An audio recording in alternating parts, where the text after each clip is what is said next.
Hello and welcome to Newton Kit Academy, where we make your dreams come true.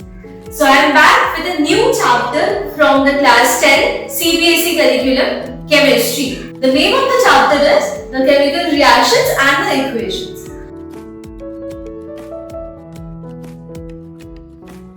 So let us have a brief idea about what is the chemical reaction and what are the chemical equations and what are the types of them. And then we will discuss few questions with the practice set. Are you excited? So let's get started. Now let us know what is a chemical reaction. So in a chemical reaction, what happens? From the past reactants, they are just transforming themselves to form a new substance. In the chemical reaction, there is a chemical changes also happening, only the rearrangement of atoms are also happening in the reaction. So the basic example of the chemical reaction can be the rusting of iron, settling of curd from milk, etc. Now, do you know what is reactant and product? Reactants are the substances that are taking place in the chemical reaction, and the products are the outcome of the chemical reaction. So, there are few changes in the chemical reaction. Let us know one by one of them. So, the changes are evolution of gas, change in color, change in the state of the products, formation of precipitate, and change in temperature. So let us have a look at the examples of these few changes.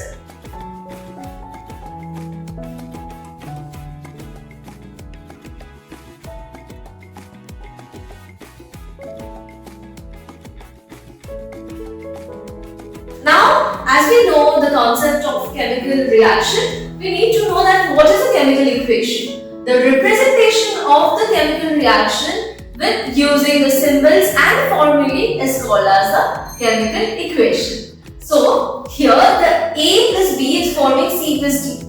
A and B, these are the reactants of this reaction, and C plus D, that is the product. Now, there are two kinds of equation. One is the balanced kind and another one is the unbalanced equation. So in the balanced equation, what happens according to the law of mass conservation, the number of mass that is neither be created or destroyed. So in a chemical reaction, the total mass of the reactants must be equal with the total mass of the product. So that is the rule that is followed in the balanced equation. And what is the unbalanced equation? This is a structural formula of the equation where no balancing is there. So that is the unbalanced. Now for making the reaction more informative, we can add few information of the reactants as well as the products, like whether they are in a gaseous state, in the solid state, liquid or aqueous solutions. And we also can add few information or the characters which are needed in that particular reaction. Writing the condition of the reaction, that is also important in a chemical equation. And these are added above or below the arrow of the chemical reaction.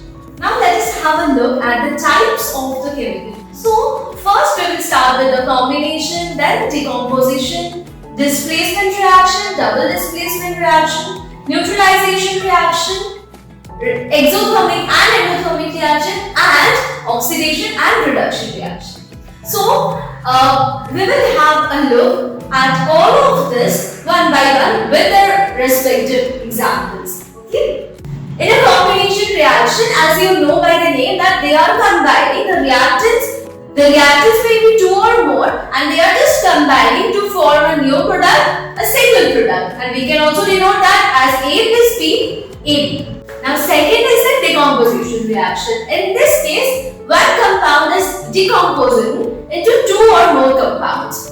Okay, and we can also denote this as AB is forming A plus B. So this is just opposite the previous one, the combination reaction. So third one is the displacement reaction, where one more reactive element is displacing a less reactive element. Fourth one is the double displacement reaction. Here ion exchanging is happening between two different elements and they are forming a new substance. So next is the neutralization reaction. Here, an acid is reacting with the base to form salt and water by the exchange of the ions.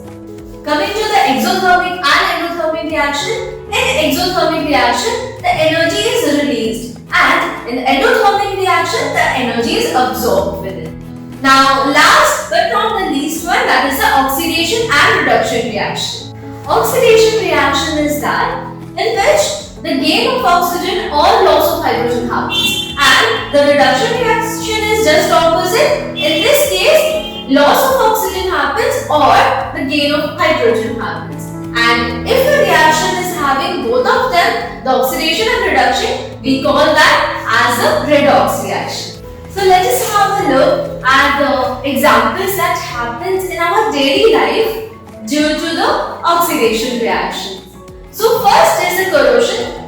Corrosion is an undesirable change in the metal items due to the moisture and air. So the basic example of this one is the rusting of iron. So the next one is rancidity, that is the undesirable change of the food items that are having the oil contains the oxidation in them, the fatty acids that changes them.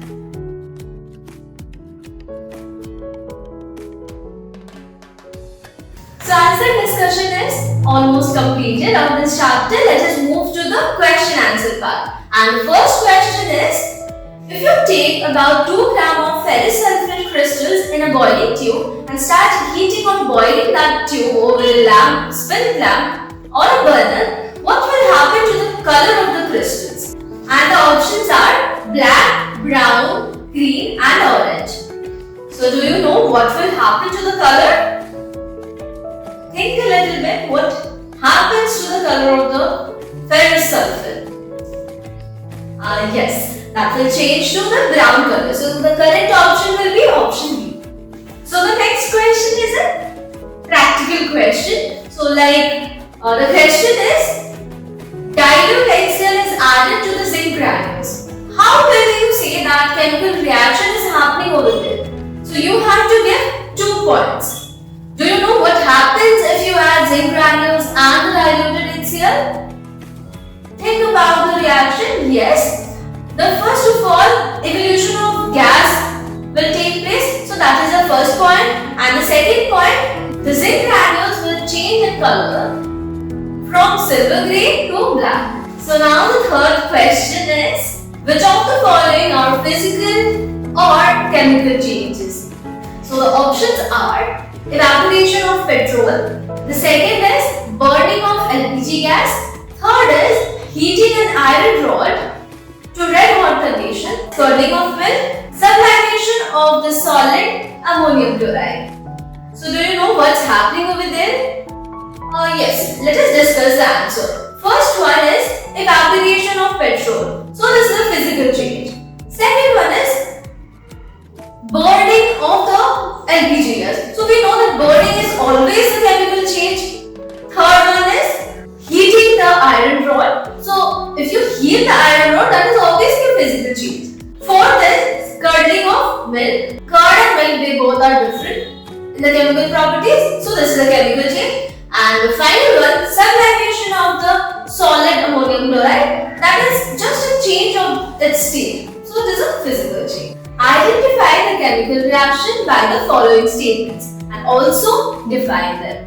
So the options are, 1. The digestion of food in our body. Second one is the rusting of iron. Third is heating of manganese dioxide with aluminium. And the last one is adding diluted hydrochloric acid to sodium hydroxide to form sodium chloride and water. So let us look at the example. So the following reactions are decomposition, oxidation, displacement and neutralization reaction. So let us have a brief look at what happens in those reactions.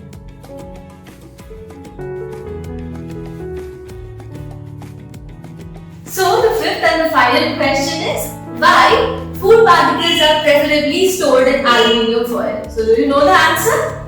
Yes. The aluminium foil is best for storing the food particles because it does not react with the food. In On the other hand, it is not reacting with the atmosphere or air because it is forming a layer of aluminium oxide over it.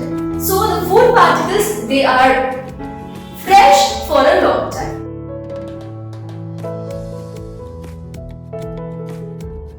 So as the discussion is completed, let us move to the practice sets.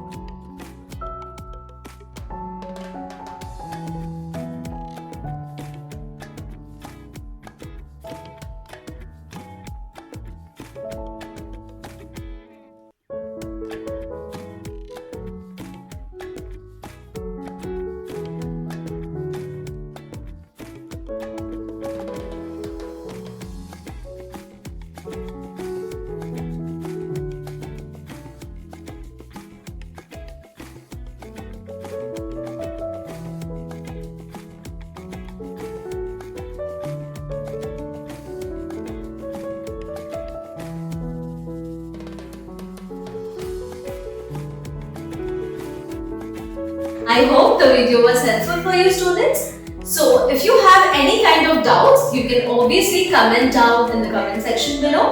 And if this video helped you in your study, please don't forget to like, share and subscribe this channel. Till then, bye bye and thank you for watching.